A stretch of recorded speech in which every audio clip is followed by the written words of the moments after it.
welcome. Oh, who said good evening back? Good evening, everyone. Yes, thanks for that interaction. It doesn't take much. My name is Shannon Jackson, and I have the pleasure and privilege of serving as the Associate Vice Chancellor for the Arts and Design here at UC Berkeley. An office that seeks to synchronize and foster collaboration amongst the many different creative units, departments, centers, presenting organizations that make up Berkeley's artistic landscape. And it's also my privilege to welcome you to one of our signature programs, A+D Mondays, a series that's co-curated by a range of organizations on campus, including Art Practice here today.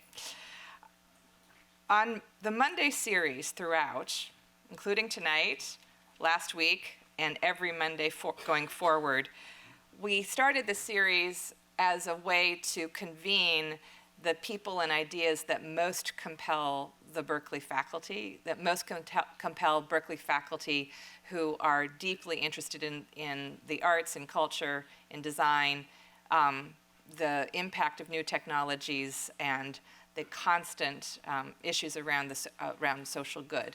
That those sort of themes tend to animate most everything that we're doing, and that's no exception tonight. This year's series actually has had an even more ambitious goal in thinking about democracy and equity. That's one of the main frames of our series. We're also working to make sure that this series coincides with some strategic planning that is happening at UC Berkeley. Some of you might know that we're in the midst of a strategic plan. And in the course of that, began to think about what are the very big questions that are going to guide research and creative achievement for all of us at Berkeley over the next 20, 30 years. And very briefly, 5 huge themes and big questions have been identified: the future of the environment, the future of democracy, the future of equity, the future of intelligence or artificial intelligence or inclusive intelligence, as well as the future of health.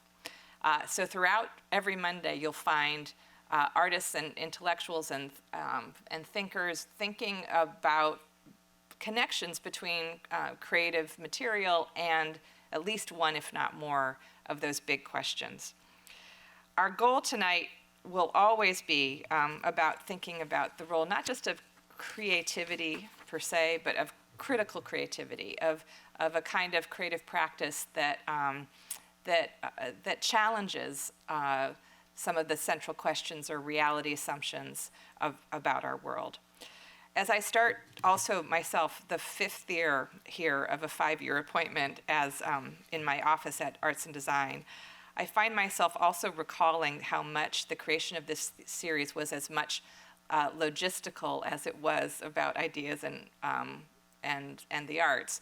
Many of you also know that Berkeley is an incredible landscape where a lot is happening all the time. Events are happening all the time.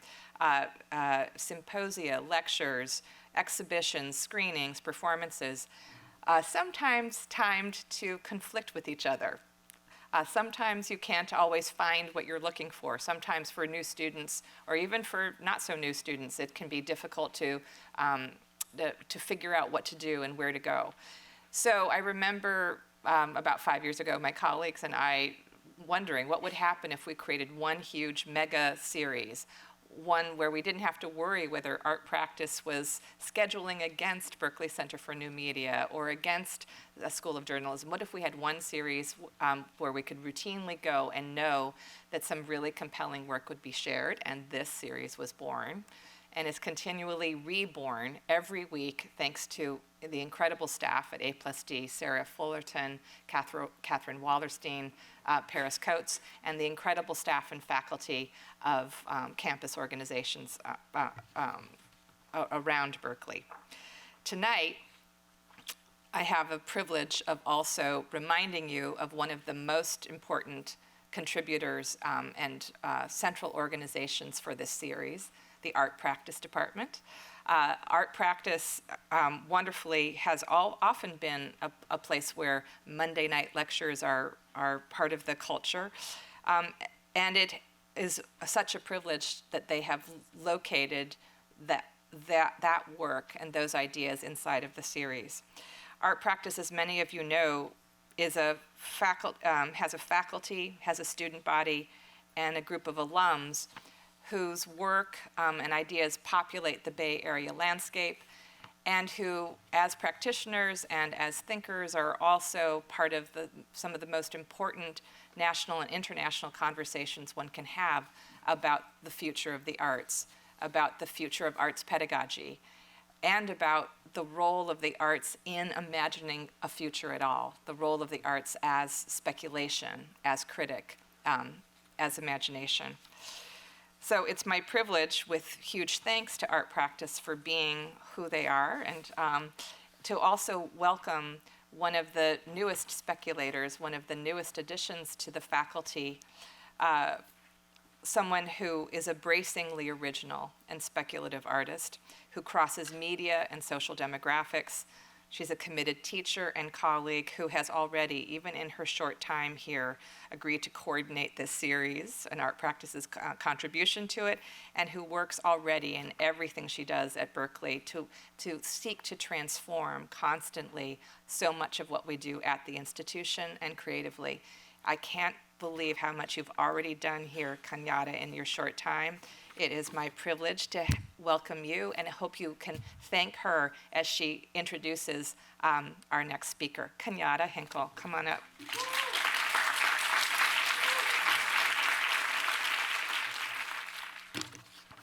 Wow, that was such a beautiful introduction to this next introduction.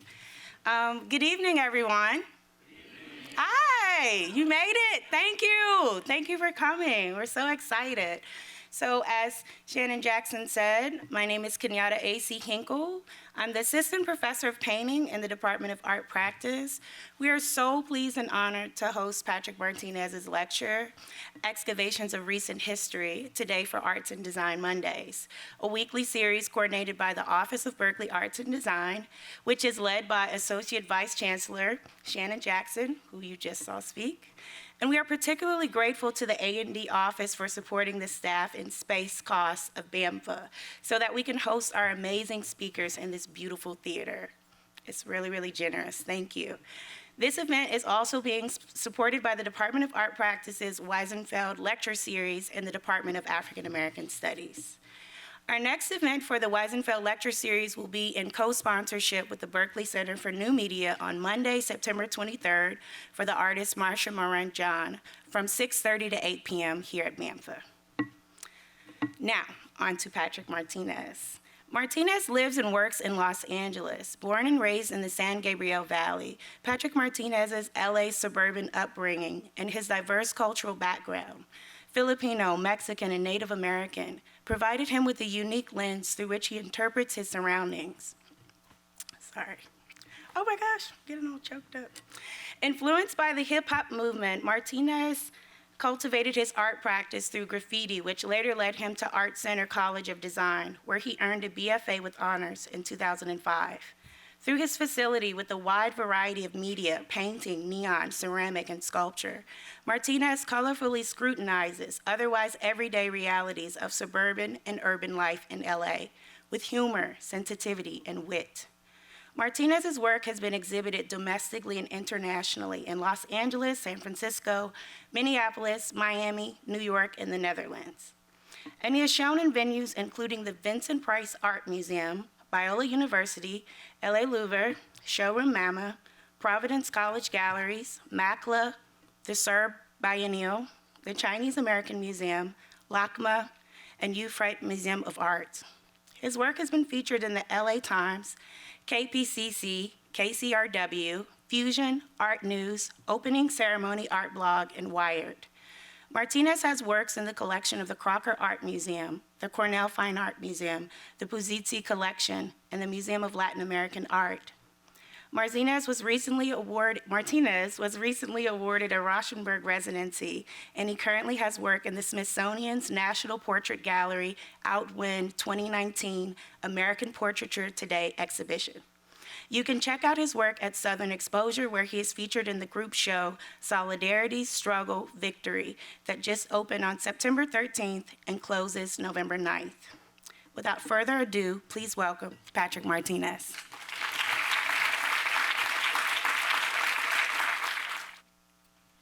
Good evening. Thanks, Kenyatta, for that introduction. It was really great.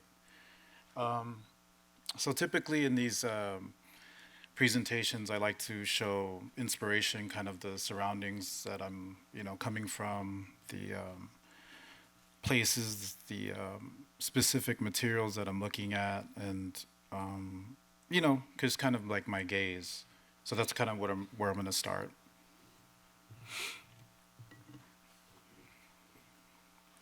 A lot of the ceramic wall pieces that I'm doing with the stucco and the floral kind of come from the L.A. flower district in Los Angeles. And these are photos. I'll just snap photos all day, every day. You know how we do it, just with your iPhone or whatever. But these are kind of things that I'm interested because with this photo, I probably on the left, I took maybe 3 or 4 years ago, and that's just walking through Los Angeles. And that's how I'm really just experiencing the city. In LA, no one really walks, so we get in our car. Everything's left to right, and that's why some of the orientations in my pieces are left to right. But these are just from walking in the flower district. But I was interested in the stucco texture and how they fixed the flower kind of arrangements, which are kind of somber, they're for funerals and, these setups of hearts and that type of iconography kind of juxtaposed onto a hard surface. I'm interested in the hard and the soft, and the fact that there's a banner on top, a printed banner. I'm interested in that too. So I'm looking at all these layering, in the city, these opportunities and these kind of hints to kind of take from. Kind of just, also looking at materials that are available that the city provides almost, it's just kind of almost if you pay attention, then it will tell you kind of it'll give you hints of things to use. So I'm looking here on the left at tile and how they use different colors and kind of arrange,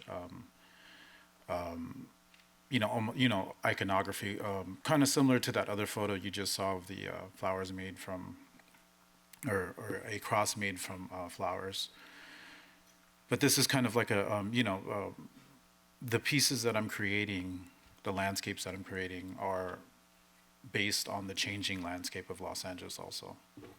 So I'm interested in places that are in between, the places that are being kind of restored, almost ready to be either restored or tore down and built up again. So, this tile wall with the cross is kind of, I think it might be torn down soon. So I'm just either, documenting that and then even placing that material in my work. So the aesthetic is almost, it's disappearing also. Painted, small painted kind of almost community, kind of mom and pop shops trying to advertise the fact that they are a restaurant. They'll put palm trees and, water, and that'll be a Salvadorian restaurant or something that, I'm interested in that kind of language also. I call it a community aesthetic. It's just all there, kind of laid out, and just thinking about those things. I mentioned the changing landscape in Los Angeles, as you're probably used to in San Francisco, and Oakland is just a lot of landscapes are being sold and rented out and changed up. So some of that stuff I use in terms of the advertising for those spaces to be rented and things like that. I use that as canvas in my landscapes and in my work.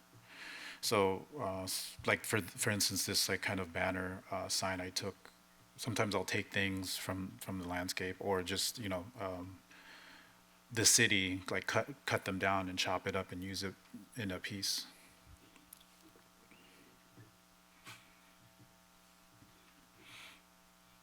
this is a good example of just kind of where I'm taking the cues for the neon usage. So like the square format with the text in the middle. Again, the iconography, they're using the palm trees and stuff. I'm using that as well in my work, and I'm using it as kind of atmospheric kind of perspective, like, the neon coming forward while painted palm trees are in the background or something like that.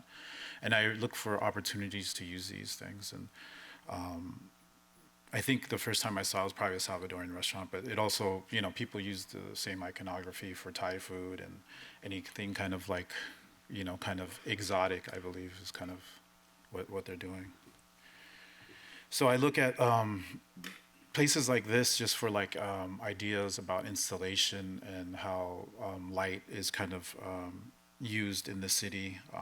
The first time I probably started noticing the neon signage was in East LA on Whittier Boulevard, and I had a studio in downtown LA, and I would drive through Whittier Boulevard to get to where I was living at the time, Montebello, and everything was on at night, even though there was no one on the street. LA is like the opposite at night. You can get anywhere in 15 minutes. Daytime is a different, story. So I would like to, I would wait for traffic to die, and I would drive down to my studio, and this is the language, this is what was lighting up the streets. And it was almost like the streets were kind of like having a dialogue, with, they were still working, they were still advertising. These mom and pop shops were, advertising their business. And it's an interesting aesthetic. It's just kind of straightforward. It's not desperate. It's just more kind of, just honest. And I'm doing, taxes. Come see me, or laundry or whatever. So when I started working with the people that were doing the neon, I wanted that person to be doing that signage already. 24 karat gold, income tax, notary public. So it wasn't like, the pieces were about almost like taking them down from like a liquor store or market and putting them up in a gallery, And that's what I wanted the aesthetic to be in, kind of the feel. It wasn't trying to be like sexy, like Tracy Emin or something that was like, in that kind of vein. Because neon is already kind of seductive in color and the glow, but I wanted these to be more direct. More straightforward. Here's more examples. East LA, San Gabriel Valley, just textures and things that I take from community aesthetic, like I was saying, just barbershops, people that are putting together and arranging their business the best they can and creatively. Flower shops. Again, like the first slide you probably saw is just kind of like that hard and soft.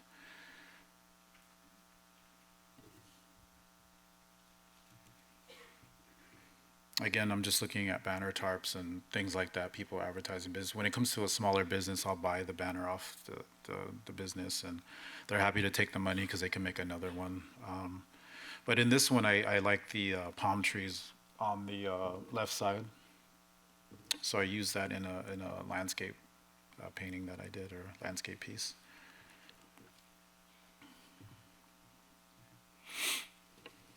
This is El Sereno, just color kind of ideas. This is down the street in Boyle Heights, well, down the street from my friend's place on Eagle Street in Boyle Heights. That doesn't exist anymore, so I'm interested in documenting. And, this scene I think I painted, so giving, like kind of painting that into importance, places that are not, they're not there anymore. Community paint, like kind of the aesthetic. I think this is a mural that's kind of been left alone and kind of like has been decaying over the years, but this is in Frogtown. And there's a close-up of just some of the textures that I look at, and kind of, I'm interested in layerings and stuff like that.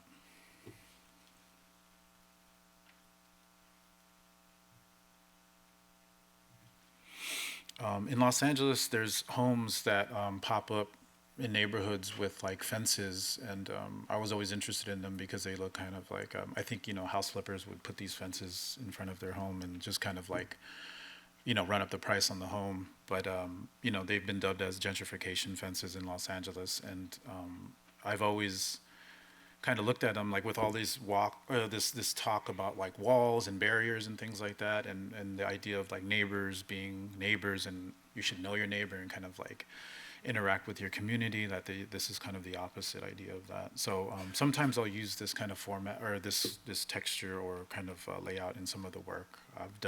I've created an installation in East Los Angeles at Vincent Price Museum that had this kind of idea.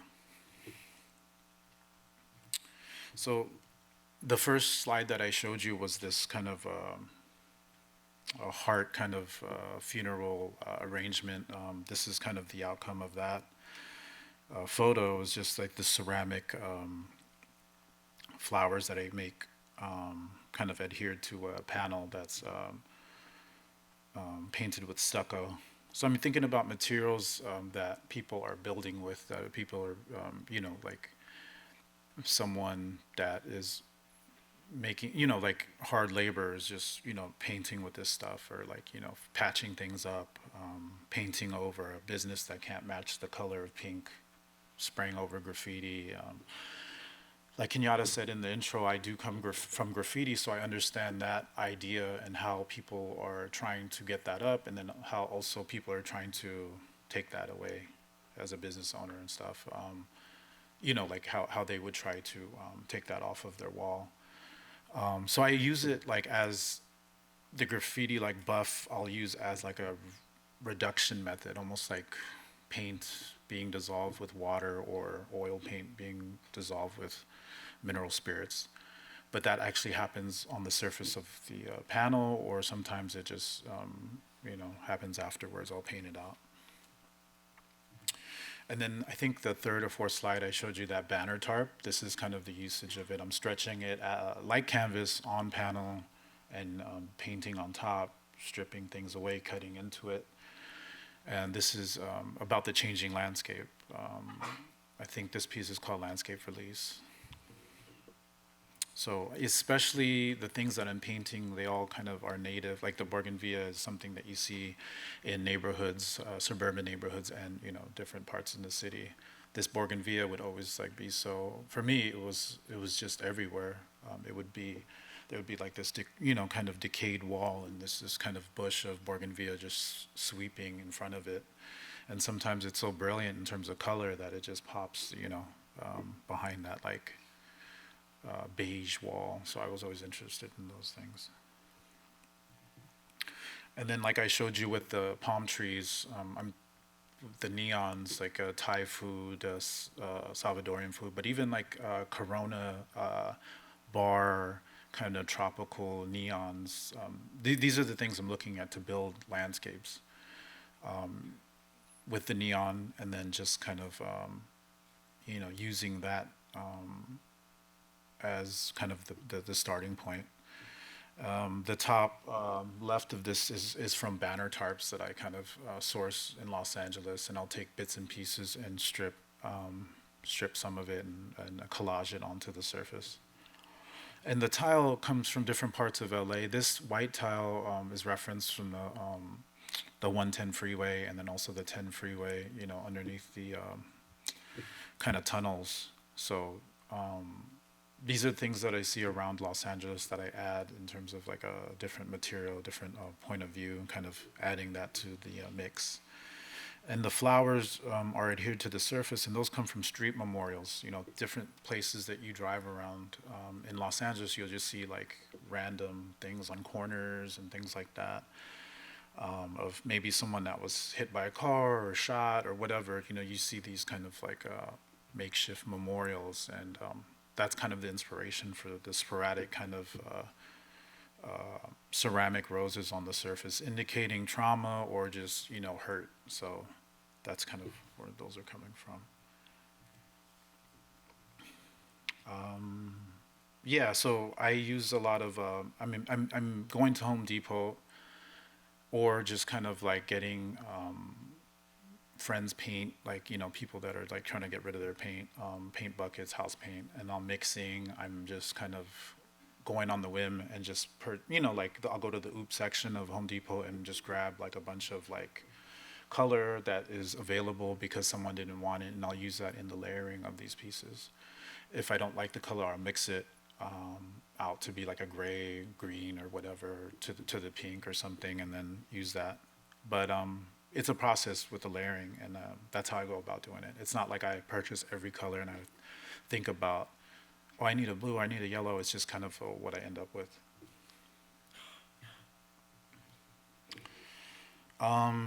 These are two bits of inspiration. I like this faux neon. I just threw it in there, but I have many photos of just randomness, and I refer back to it later on because I'll research it and then kind of pull it in the archive if I have it still, and just maybe draw.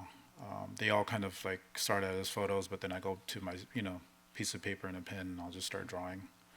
But also, the image on the left side is a Peachy folder, and I'm not sure if you guys are familiar with that, but that's, they probably kind of were introduced in America. I mean, just kind of made it their way, maybe the 50s, early 60s, but they were a scholastic folder that you would keep in your backpack, or when we had them, we would keep them in our back pocket and fold them up and draw on them and stuff like that. So it was kind of like this, when I looked at it, I always remembered it. It was so specific because they would come in different colors, and those different colors reminded me of like, artists like doing multiples of one piece in different colors. So I was always interested in it because I would draw on them, and then when I was doing graffiti, I would do graffiti on them too, and have all my friends kind of on there. But that kind of scene was kind of like the all-American idealized version in the 50s or 60s of this woman playing tennis, this people playing, high school students playing football and track. And I never got the middle scene because the dude has the ball and he's tackling the dude, and he's just like, that's probably not, like he should have went around him or something, but yeah. So I was always thinking about this image, and it came up when I was in college. I was thinking about youth and authority, and how I would see these scenes of like friends getting harassed, especially when we were doing graffiti and stuff. But just, as being a teenager, we would get harassed by the police. My brother and his friends would get harassed by the police. And this is what I came up with in 2005. And it was a drawing that turned into a silkscreen. And this was more of a generic version, like it was the kid getting chased by the police officer, guy getting harassed by a police officer, caught with a gun. And then, fast forward 2014, 15, we start seeing video and still images of, pretty much modern day lynchings, And this is kind of what I came up with. This was 2015, and what we have is Walter Scott at the top running away from the police officer, and later, shortly after getting shot in the back, Eric Garner getting choked out by a detective. And Eric Garner is the first kind of like scene that kind of triggered it, because the detective had this football jersey on, and he was tackling him and he was choking him, and that's kind of what triggered me back to this peachy format, and this is what I painted. They are about 48 inches by 60 inches, so they're pretty big, and then I turned them into folders that I would hand out to students in high school, colleges, things like that. But this for me was like an updated version. It wasn't an idealized version. It was the version that these kids are seeing this on TV. And later on, I kind of made the connection again with youth and authority. I'm just jumping around, but I just wanted to show you usage of neon. I'm using just like the square format, the neon. Later on, this is like maybe 2016, 17, and I'm using obviously the lit kind of neon, but then also figuring out what do faulty neons look like, how do they look, things not lighting up, things not working, and using them as opportunities to redact text and take things out, just, not give them power, literally. And then back to the Peachy folders. When I'm in different places, different times, this is Inglewood in California. I'll go pass out folders to kids in high school. Sometimes my friends would want to come and we'll just roll out and just, hand them out. They're typically, teenagers are funny and they're cool. And, they think I'm selling like a mixtape or something, and they're just like, nah, dude, like, we don't want that. Like, and then, you gotta you just gotta give it to one, and then the other ones will come and like grab it. But most of the time it's like trying to convince them that it's not like for sale or anything. And then you like start to hear yourself talk, and you're just like, hey, I'm an artist. I'm trying to get I'm trying to give you this piece. And then I just like, oh, that sounds crazy. So then you just take it, man. Just put your paper, like you try to come from like a logical, like you can put your papers in it. And they're like, oh, okay, cool. So that's how I sell it. And then I think later on they look at it, and the parents look at it, and the parents are kind of like triggered because they probably know what a Peachy folder is and what the format of it looks like. And so, yeah, this is Brooklyn, New York.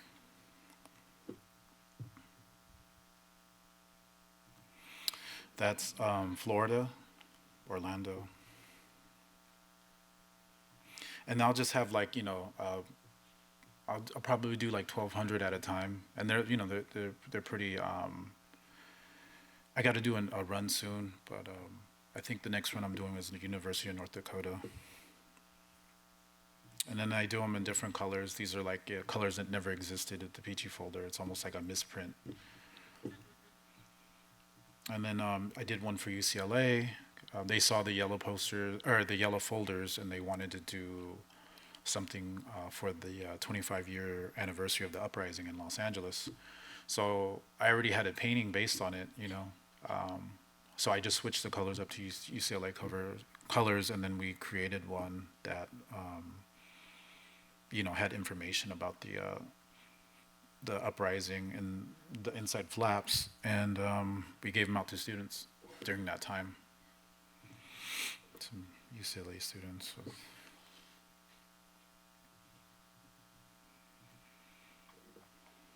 There's another Peachy folder. I was thinking about also what goes on the Peachy folder. Like I would draw on some of these paintings, like I would draw on like an actual folder, and I was thinking about collage also and how we used to put stickers on these folders. So I was thinking about adorning them with like, these stickers, like like flower stickers, but they're also like a double as memorial kind of like, some like, the first kind of slide that you saw.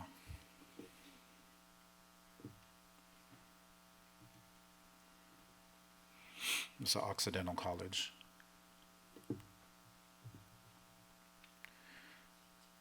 This piece is at Southern Exposure. It's a smaller piece, but it's based on another color format of a Peachy folder. Philando Castro and Paul O'Neill. And sometimes like it's weird because you put this stuff out there and then you hear, I haven't heard anything bad, negative from families and stuff, but you hear kind of like interesting things. This is like via social media. It's like Paul O'Neill's sister. And they appreciate the work, and they, I try to explain it that I'm cementing this happening or just kind of giving it importance by painting their portrait or, the actual incident. But, yeah. Another example of the neon format that I'm using. A lot of it, when I was making this work, past, 8-9 years, it feels like fragmented, but, it's all over the place. But for me, it's all kind of, they're all like kind of like woven together with a theme, and they all connect for me. So, it's all kind of like cohesive in a way in my head.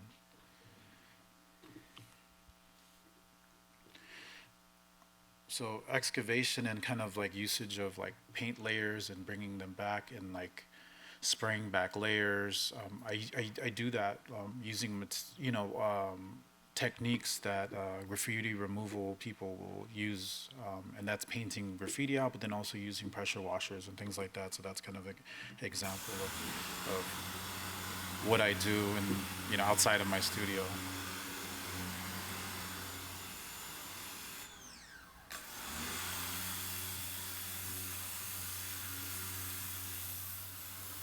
That's like maybe like the first couple layers, and I build on top of that. And it's kind of like a weird thing because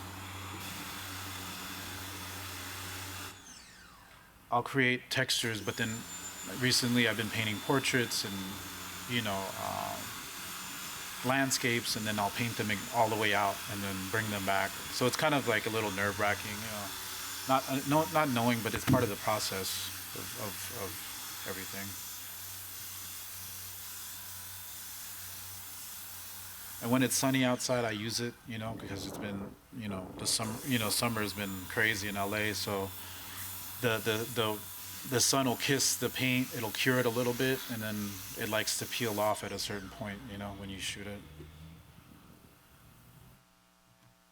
You could see an example of that below here, like on the bottom. That's kind of just all washed out paint.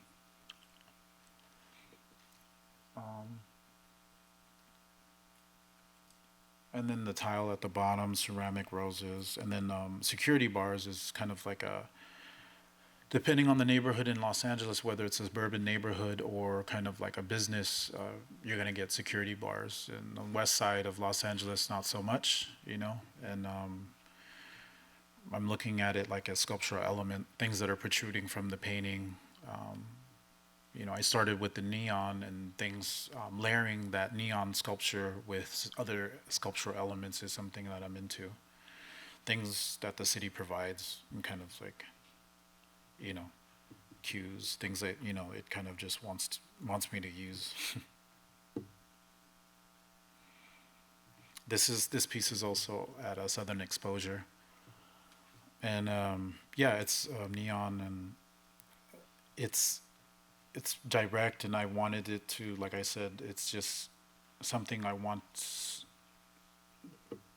it to feel like you can just take it off the gallery wall and put it in the liquor store, or put it in the liquor store window front, and then vice versa.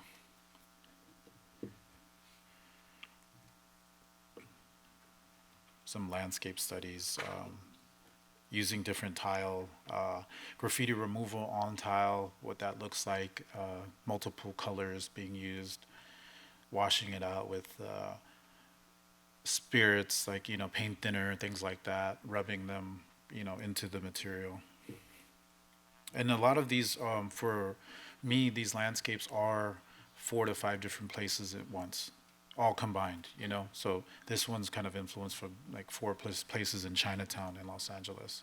And I got that banner from Chinatown. So some kind of buffet special or something, and I use it as a, collage element.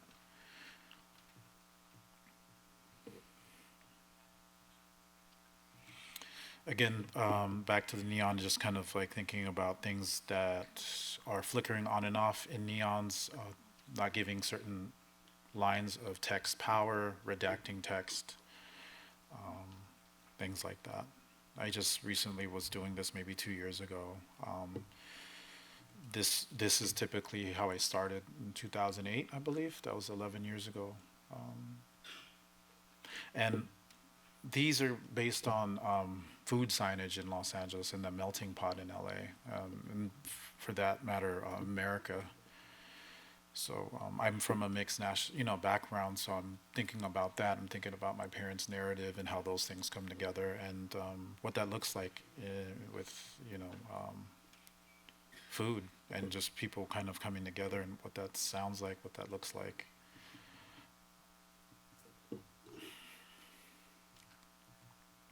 More landscape pieces.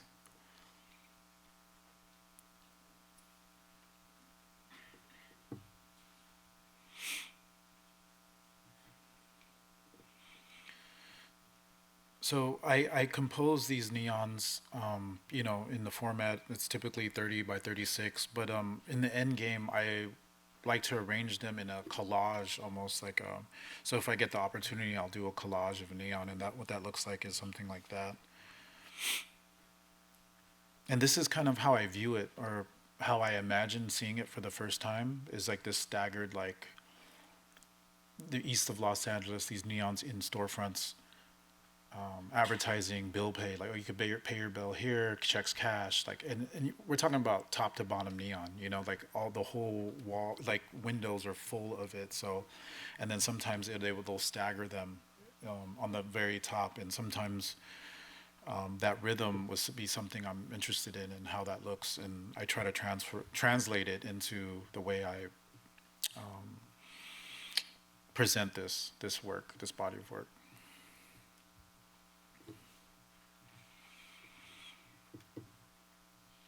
So another landscape. It's inspired by Filipino town in Los Angeles, Temple Street, and then just the 110 freeway.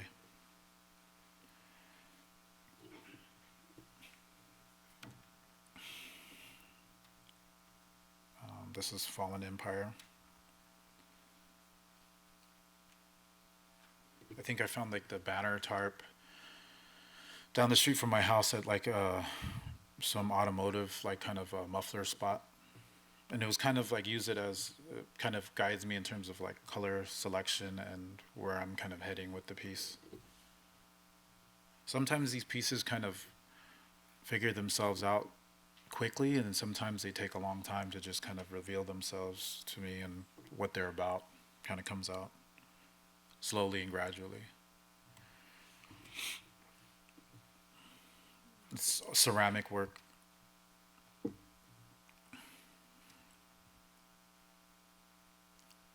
So even like the graffiti background that I have, it's like the materials that I was using back when I was 14, 15, 16 years old. It was always interesting to me that I would use those materials to make work, because those materials weren't used to be, you know, like you wouldn't make art with those materials. So it gave me kind of like almost like a jump start into like, you know, using all sorts of different materials. So the way I paint my ceramics is spray paint. I'll just lay them out. I'll make each one, lay them out on a piece of cardboard outside, and just spray them all at once. And then I'll come in with like maybe 2 other kinds of shades, and then paint them like I would someone that was manufacturing them. There's an installation shot of a Charlie James gallery at my last show.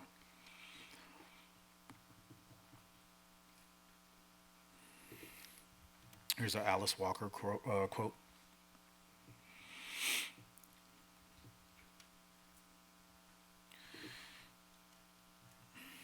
This is another body of work that I'm creating. It started in 2013. I did like this Tupac kind of cake. And I was thinking about sheet cakes and photos that are printed on these sheet cakes. They're edible photos. And I was thinking about painting portraits instead of giving it the frame of a sheet cake, but then also painting the portrait on top of that, using materials that like maybe they would use in like edible airbrush, like color and stuff like that. These are all composed of heavy body acrylics on panel, and then ceramic roses, and then laser cut plastic frame that actually was inspired by the sheet cakes, like the plate that the sheet cakes would come on. And I always looked at those gold kind of plates as framing for these portraits, like traditional framing that you might see in I don't know, like some National Portrait Gallery or something, you know, like this old kind of painted portrait, black, you know, chiaroscuro background with a gold frame. This is the updated version of that, I feel, and the access point is almost, you know, this community aesthetic. Everyone can relate to a birthday. Everyone has birthdays, so they're more like celebratory portraits, and I wanted to paint them, you know, like this, and because my training was a traditional training with lots of drawing and painting in my background, so I wanted to, paint and render the portraits like this and show that they reference, I don't know, like old European portrait painting, easel painting. So I've done a few portraits as James Baldwin, people that I want to see painted into importance, that aren't always painted into importance.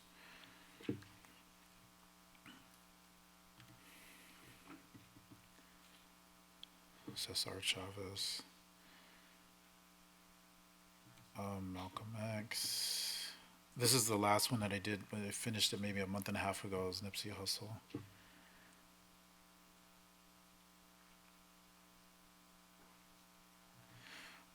This is a portrait of Claudia Patricia Gomez Gonzalez. She was a Guatemalan. She was a woman from Guatemala. I think she was 20 years old. She was coming over the border through Texas, and the border security or police shot her and killed her. So I painted her portrait, and it was kind of like that idea of like building layers on top of it. So I completely painted this portrait, fully painted, and then covered it with paint, and then excavated the portrait. And I'm not supposed to tell you this, but this is the one that's at National Portrait Gallery, and they'll show it in November. And that, I mean, I feel kind of good about that too, but, oh yeah, people are too. It's kind of cool because it's, in Washington, D.C., and the whole narrative and the story so powerful, and, it's like infiltrating with this artwork and just kind of setting that there and just like letting it do the work, because with all this work they have the placard next to it, and they'll have all the information that's about the piece. So my work now is kind of like this collage of like neon painting, ceramic, tile. I'm even taking dirt from like the landscape, Los Angeles landscape, taking that, using that in the paint, mixing it to create the stucco that I'm using, and speaking about the landscape, the people that were once here before, in Los Angeles before everyone moved in, and thinking about my family, and using archive photos in the work and collaging those in there, old family photos and things like that. And showing that lineage of like, with all this talk about migration and all that, like there's people that have been here, and there's people that have been here way before all of your imaginary lines and walls and things like that. This is like it's history. So in this work I'm using. This is like my first time using LED signs. So I'm using motion, I guess, now in the text. So it's just not static neon. And the older, some of the work that I'm doing now has the same thing. This is not a video, but again, like the palm trees, kind of referencing Salvadorian restaurants, Thai restaurants, things like that. Building landscapes out of those, and then painting traditional kind of landscapes on the wall. So what do they look like when they're painted out? Things like that. The image that's painted on there comes from a central Mexican mural that was excavated. And I just thought about when I was maybe 22 or 24, I would help, in Los Angeles, I would help the East Los streetscapers paint murals. So a lot of their vocabulary was, this kind of ancient, like Mayan, Aztec culture. So I was thinking about that and what's around Los Angeles, what's painted on the walls, what small business owners are painting on the walls. And just thought about this amazing mural in central Mexico, and what that would look like on the side of a wall, what that would look like if it was painted out. Here's another sample of like the layering and the painting that is kind of more recent.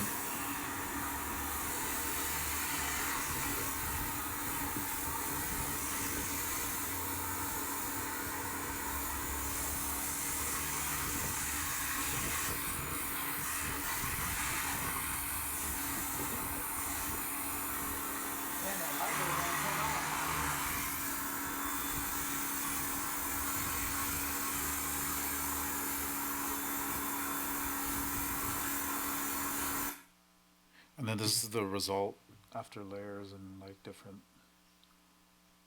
Sometimes I'll go back and paint little details out if they're not coming out, you know. It's another example.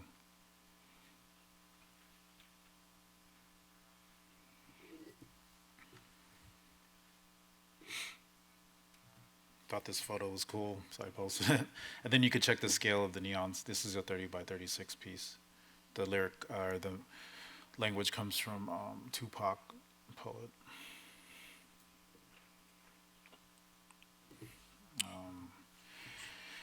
This is from a book called, well, referencing a author, Rebecca Solnit, Hope in the Dark.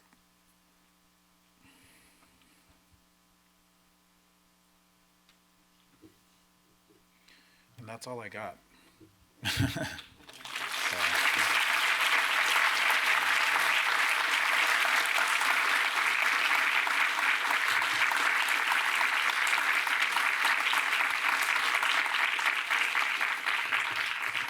I think we're going to do questions now, Q&A. Yeah, if anyone has any questions. I think there's people walking around with mics. This one right there.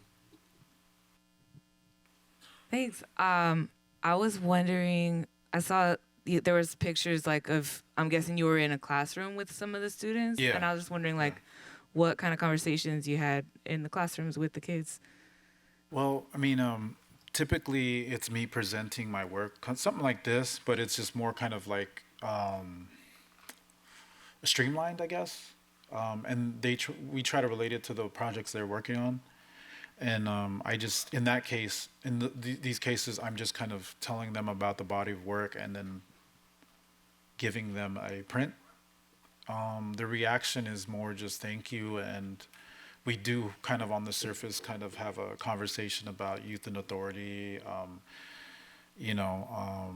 They're familiar with some of the scenes, and it's nothing in depth, but it kind of maybe gets them thinking a little bit. But a lot of how the conversation goes is just kind of like about, especially with teenagers, they're thinking about craft and how to make things and how to get it looking like a certain way. How do you do that and stuff like that? It's a lot of questions about that. So I don't force it. I just answer their questions and whatever they want to know and try to help them with their projects. Are there any more questions?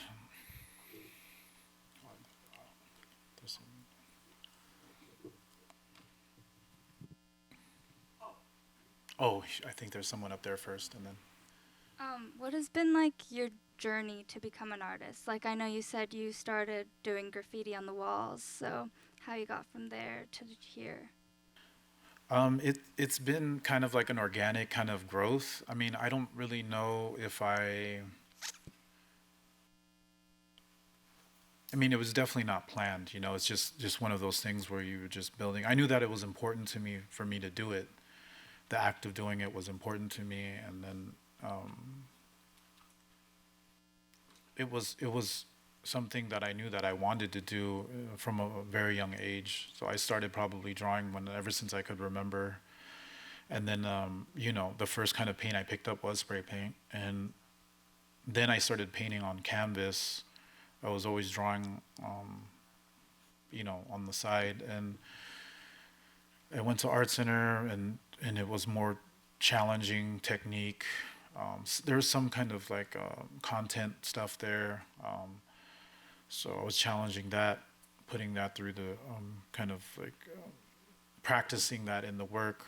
And it's just my work is informed by my experience of just where I've been in the journey that I've been in via graffiti, working at rap magazines, knowing the language of the subculture of hip hop, but then also knowing, gang culture in Los Angeles, that Los Angeles landscape, the suburbs, the little pockets of L.A. that create these little small towns that inform like different pockets of L.A.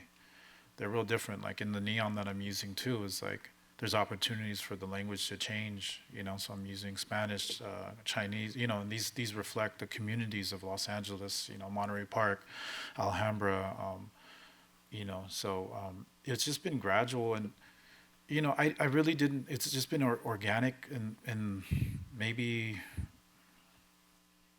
2010, 2011, I just started understanding my vocabulary and my palette of materials, and even then still developing that and still figuring things out now. So I just go along and just kind of like, I'm very like just organic with everything and just figuring things out as I go. It's been tough. It's been, complicated, but it's just something that was important for me to do, and I've found ways to do it. Actually, that was very close to my question about Okay. your journey. And I was curious, as a very young person, you give art as a gift. You grace other people with art freely.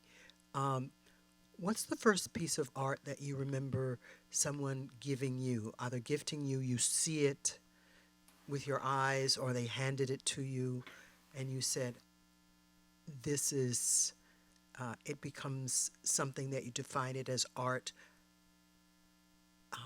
as part of your flow of life, Right. but you say, art, this is what this is. It was probably my father, because my father's side, they all drew and painted, so it was him showing me that, like, look, you can draw and stuff like that. It wasn't, I don't know if there was a specific piece that he gave me or showed me, but he used to show me photos. He would take black and white photos, but simultaneously it was like looking at comic books, cartoons, things like that, and just being stimulated by that. And it was always the language that I chose to communicate in. When I was young, I was very introverted. I was super shy, would not talk. And I think like even in the 3rd grade, they thought I didn't speak English. They put me in ESL class, and my mom was so pissed. She was just like, that's all he knows how to speak is English, so get his ass back. And so it was a lot of things, it was a lot, and I would go right up. That's probably why I have glasses on now, is because when the cartoons would come on, I would stand like this close to see all the details. So it was people making work that I was very sensitive to, even as a child, just like looking at color, shapes, things like that. Specific piece, I'm not sure. Maybe it was just like comic books or something, but remembering going into like my first museum, was very impactful, and I understood at a very young age why everyone was there to see the work, and how important it was, and it's just something I wanted to do, because I was like, wow, this is amazing. Like, these people are just making the work and sharing it, and that's something I wanted to be a part of.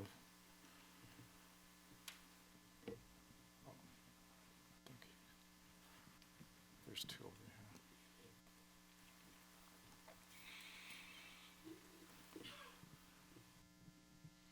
I would like to ask, when you know that a piece is done, because of all the layers building up, how do you decide now it's done? It's weird, because I don't even know if this will make sense, but I'm a Virgo, so I have like 2 or 3 different execution plans for one piece. And if one of them is speaking more than the other 2, then that's done, And it's not even in sketch form, because a lot of this stuff I just go for it. So the sketch might happen, but I'm not attached to it, and I know that things will evolve and change. So I leave it up to that, and I just know when certain things need to a little bit more finish for me, and I'll take it there. But I find it tough to work on simultaneously 4 to 5 different pieces at once. I like to have 3 to 4 pieces working at once, but not trying to like finish them all at once. And it's hard to try to like finish 4 pieces or 5 pieces at once, and that for me, I need time to let it digest and kind of like marinate. And I'll leave a piece alone for a week or 3 days and come back to it, and I'll know as soon as I look at it, it needs more work or it's done. Yeah. So, first of all, thank you so much for your work. I don't think I've ever seen art that literally encompasses like my childhood, I think.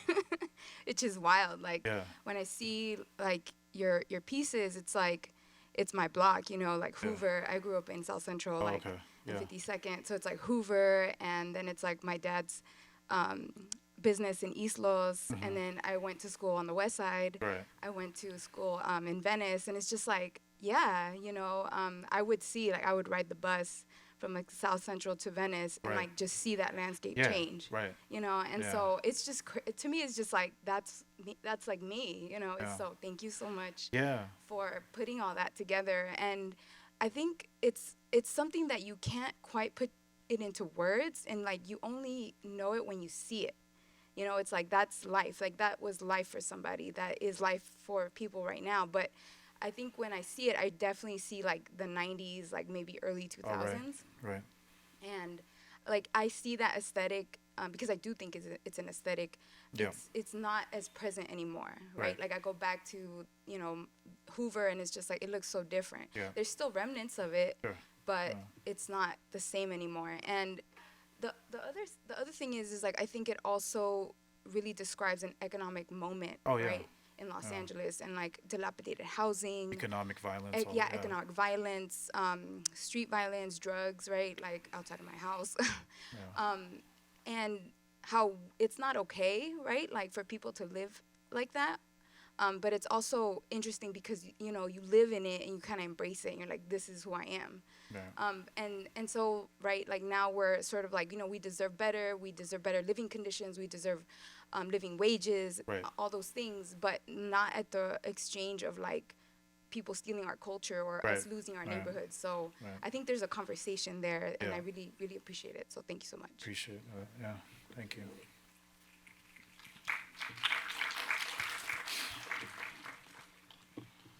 Hi.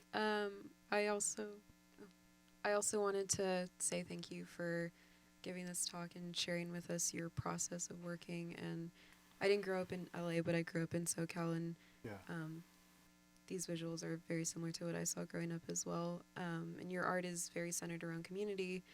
And I was just wondering if you ever brought your pieces back into the community to share with them, Yeah. put them up in spaces for everyone to view, or if you ever had any conversations with the people and about your work. Yeah, I mean, there's been opportunities to do that, and I think the first thing I'm thinking about is taking my friend's family owned a market, and I think it was it was like 6 years ago, but I think it was in Bell Gardens, I think it was in Bell Gardens, but taking what was influencing my work at the time and placing it back in the context, you know, like a market. So I think I had the Tupac cake. I just probably finished that, and I put it in the bakery section, in a glass case, and then taking still lifes of Shasta Cola and then pasting that in the soda section, and there was it was an interesting mix of people that came to see that work, and it was only up for a day because, you know, it was an installation that was kind of like almost kind of performative, and friends came and took photos. A lot of it was a little subtle, you know, so people didn't understand that it was art. They probably thought it was advertising for that. The Tupac cake probably stood out a little more.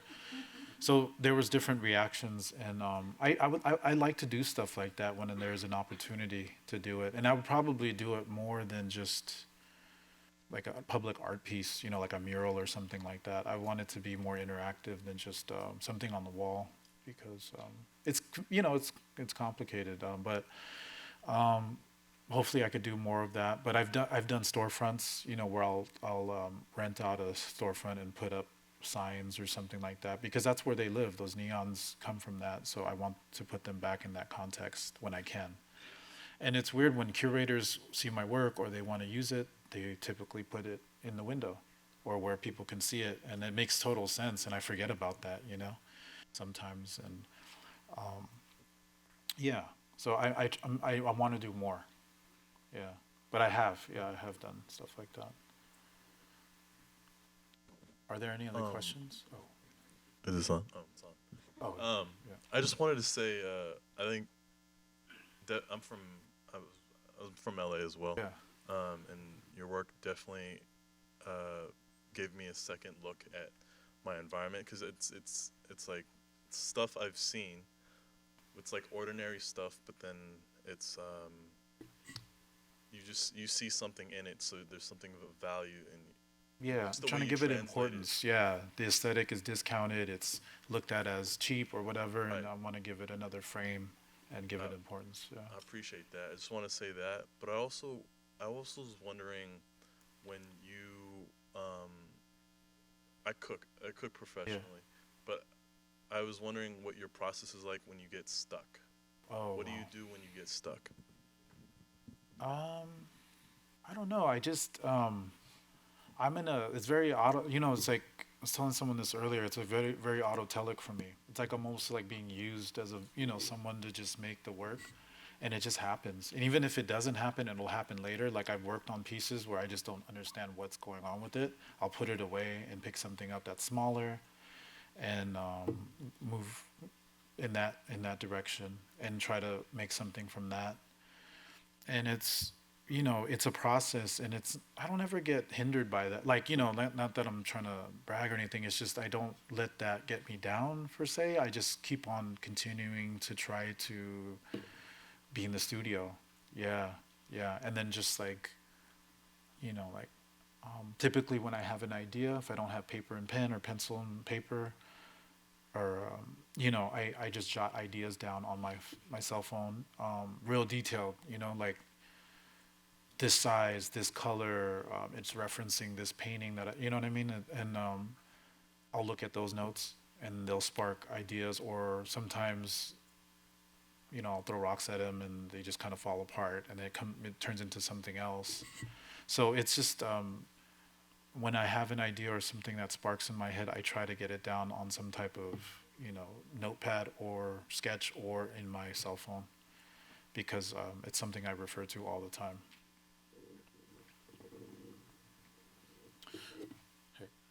Who is your favorite artist? Like, who inspires you? Right now? Yes. Oh, mostly my peers. Just people that I've kind of came up with. I mean, there are like, oh yeah, like people that you kind of like idolize, but then but it's exciting when you coming up with people and you see them getting accolades and kind of like evolving in front of you, and you see that growth, and it's exciting, and it's not even in a weird way like I'm trying to compete with it, but you just like, wow, that's like pretty amazing, because I've known that artist for 5 or 6 years, and just to see the growth, and it's like something that's like I don't know, it's super exciting for me to grow with my peers, and then also look up to them and look to them for guidance, or just be excited about their work. And that's what it is, really. It's the people that I socialize with, the people that I show with. Yeah. Hello. First of all, congratulations on having work in the National Portrait Gallery. That's super exciting. Where are you? I can't. But, there you go. Oh yeah, Sorry, I'm here. sorry. Sorry. But yeah, I followed your work for a really long time, and it's super awesome that you're just embracing your culture, and like, I think just right now, currently, the amount of like people of color that are getting the recognition that they deserve, Yeah. Embracing their heritage, their cultural backgrounds and traditions. It's like it's great. And so my question is, how important do you think it is that people are doing that right now, or people of color are embracing their cultures, that we're given this platform, and how do you see that changing, I guess, the art world, or like even political landscapes? I think it's super important getting an opportunity to, we're invited, probably we didn't get the valet, but we had to walk up to the event and kind of say what's up and let ourselves in. But they're giving the invite now, but I have this conversation where is it just a check box? Like, is it museums trying to check a box and then like, hey, we gave you the show, stop complaining about, whatever you're complaining about or whatever, so hopefully time and the work will, kind of outlive that. But, or even if that is happening, but it's a dynamic time and people are showing improvement, and I'm excited to see all the work that's coming from my peers and people that I'm, interested in the work. But it's also important because, when I did go to that museum, when I was a child, I didn't see my experience or myself in any of that, in those portraits or those scenes, or I didn't see any of my brother, like my family, or so it's about representation, it's about being seen, it's about that little kid going into that museum or that gallery and being seen and like going, hey, like I feel represented in this museum, and that's kind of dope. And I think that's really important too, giving the next kind of group of artists coming up that fuel to continue. Thank you. Hi, thank you for your beautiful, beautiful work and Thanks. honesty about it too. Really appreciate that. Yeah. I wanted to ask you about traveling and what it's like to try to work anywhere else.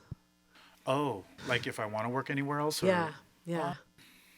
Well, I like L.A. I mean, Too. my friends that live in Oakland now, they're like, oh, you don't want to move anywhere else? Like, you're boring. And I'm just like, I'm cool. Like, I like traveling places, but like, I'm always cool, like down to come back to LA, and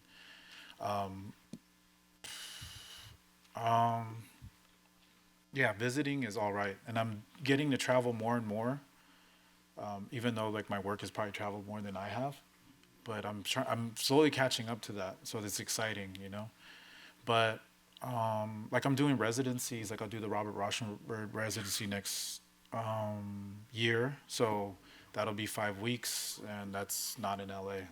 That's on an island in Captiva, Florida, so we'll see what that work looks like. Yeah.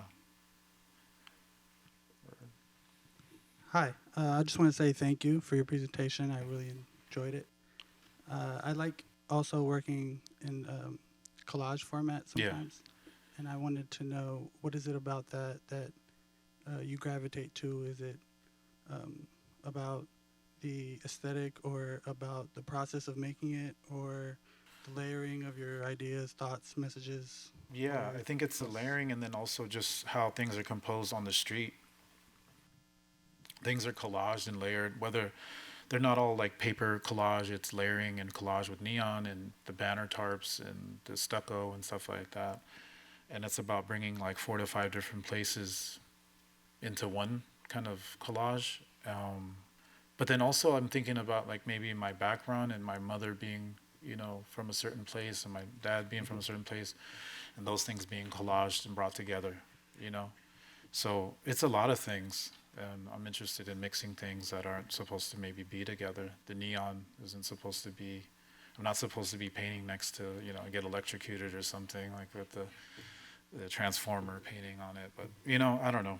It's one of those things where I'm trying to bring together materials that aren't supposed to maybe be together, and then try to add to the conversation of maybe collage, painting, things like that. Over here, to the bottom.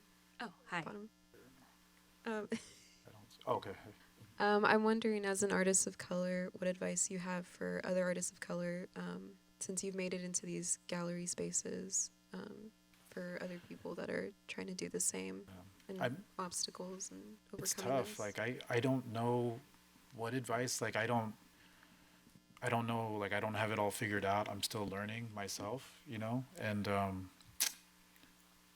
mean, I would be wary if someone told you that they understand and this is what you're supposed to do and give you a list about, But I mean, there's no substitute for hard work, and you have to just put in the work and be patient. This is not like a race, it's a marathon, and it's gonna come when your friends are getting accolades for whatever they're like in real estate or something, and you're just like, fuck, man, like I'm still figuring this thing out. You have to be patient, and let the work develop organically, and then it can really stick to the wall, you know, and people will recognize that, and they'll see it in the work. You don't really, you know, obviously you have to talk about it, but it will show up in the work. Obviously, you know, you don't want to connect with your peers, produce shows with them, present them right, you know, and say what you want to say clearly and as concise as you can. Hey there. Hi. Hi. Hey, so glad there's so many Angelinos in the room. Actually, the repair shoe spot was like where I got my shoes done. Oh, okay. Growing Yeah. up, so Right. loved seeing my Crazy. community there.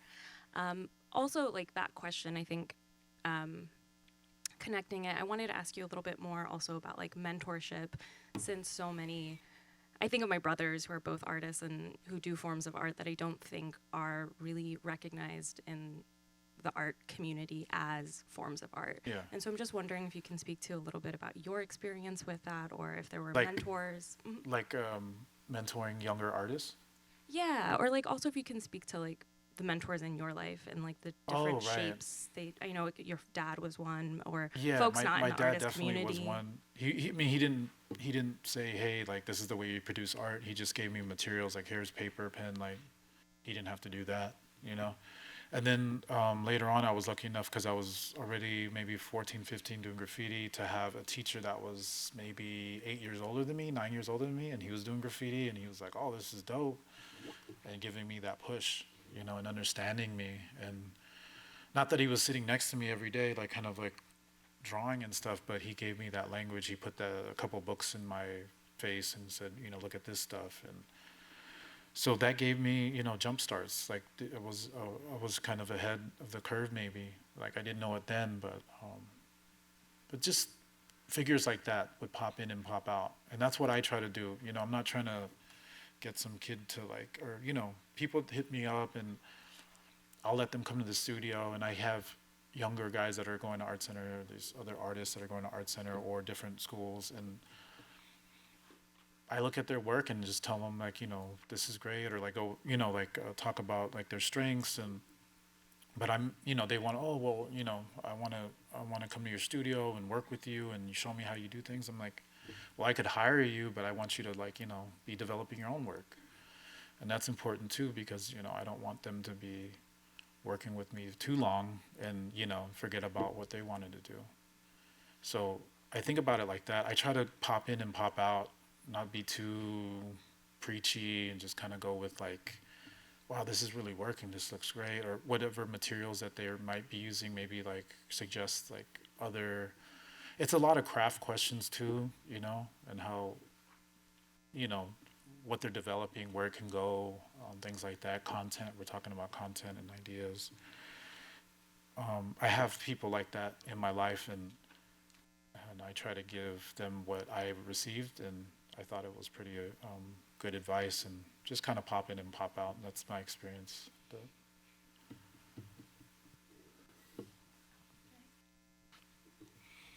Can I go? With some of your more like political work, particularly around immigration, do you ever, or have you ever worked with like community groups or nonprofits, or would you be open to any kind of collaboration work with nonprofits?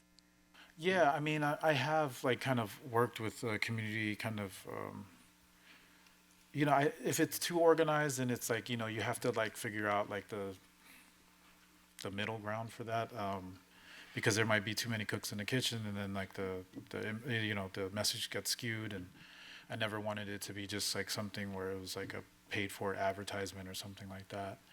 But if it's like something where they're just like, go for it, do whatever you want, and we'll put it somewhere, like, I'm down for that. And I've done that in the past. And yeah, definitely open to it, and I've done it in the past. Hi. Thanks for your work. Hey. Oh, okay, cool. Sorry, it's like the light that's. I'm curious about your distribution of your Peachy folders to like school kids, like teenagers. Could you like maybe talk about some of your thoughts, feelings, hopes about that? I always looked at it like I was talking about youth and authority, and these kids that I'm thinking about aren't coming to the art shows. They're not Googling when they're not tripping off that. So my whole idea was to bridge that kind of like gallery showing coming to them and like giving them a print and having it work like that. And that was my only thing. I didn't have any kind of end game in it. I just wanted to extend my hand out because these are the people that I'm thinking about when I'm making the work. So it's kind of weird if some of the viewers are just not those people. So it was kind of like my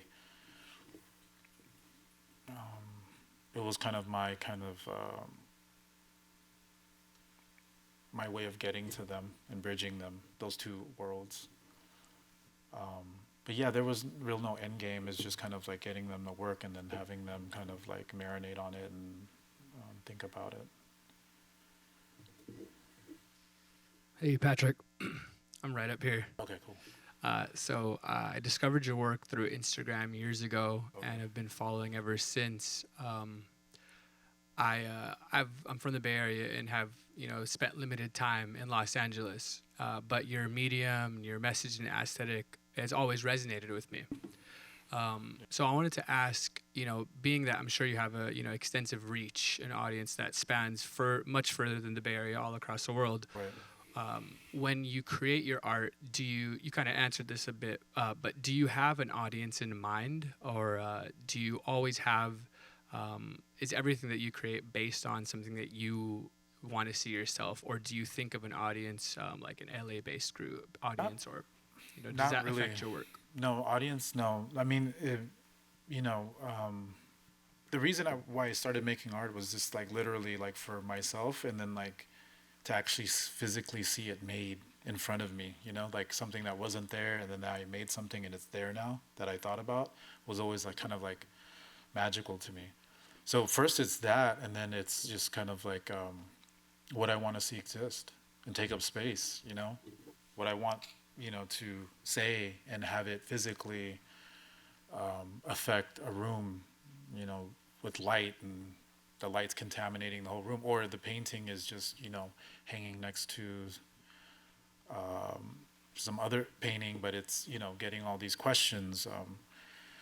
It's about that first, I think, and then, the content is for me, but I mean, it's about creating conversation too, but it's about seeing it physically made, having an idea and making it. Yeah. Patrick, is there somebody else? Oh, yeah. I've been coming to these Monday night talks for several years now. Yeah. And I haven't seen a question-answer period last this long. Wow. That's give that recognition. I'm also awesome. from the LA area. Oh, cool. Got out of there in the 70s. Oh, the 70s, but yeah. One thing that really hit me was Ruben Salazar. Oh, yeah, yeah. And I just wondered also your feelings on, did you feel your education, your academic education was relevant to what you're doing now? Yeah, you mean like my middle school, high school education? And college. No.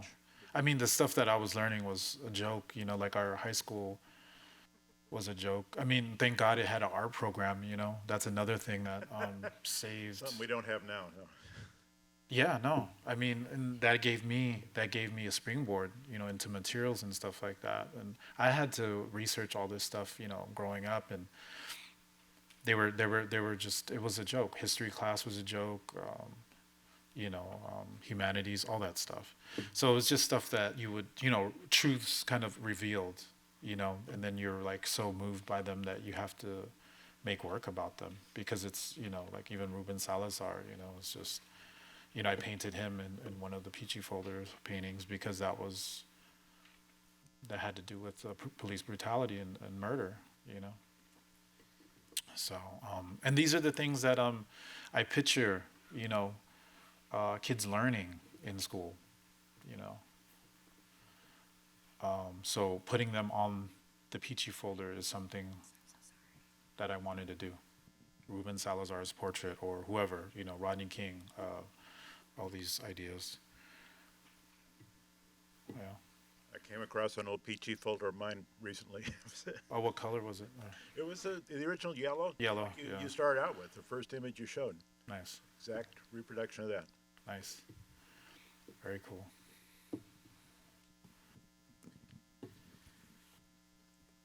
Okay, we're kind of out of time now. I want to thank you all so much for coming, and thank you, Patrick, for this amazing lecture.